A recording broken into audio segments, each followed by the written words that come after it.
How to fix the screener app not working. In this video, I'll walk you through the simple steps on how to fix the screener app not working. I'll guide you every step of the way. Let's get started. Troubleshooting steps.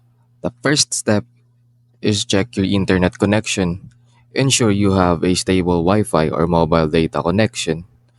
Try switching between Wi-Fi and mobile data to see if the problem persists. The second step is update the app. Go to Google Play Store for Android or the Apple App Store for iOS and check for any available DuckScreener updates.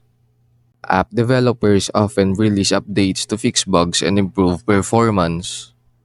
The third step is clear app cache and data.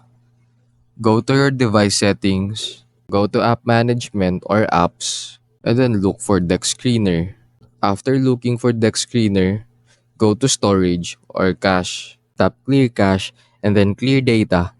Take note, clearing data may lag you out of the app. The fourth step is restart your device.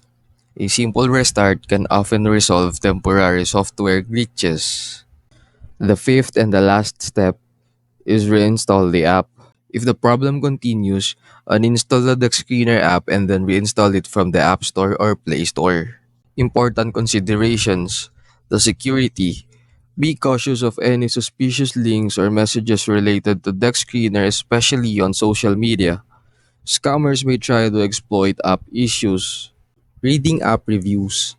Reading the reviews on the App Store can give you an idea of if other users are having the same issues. I hope this helps.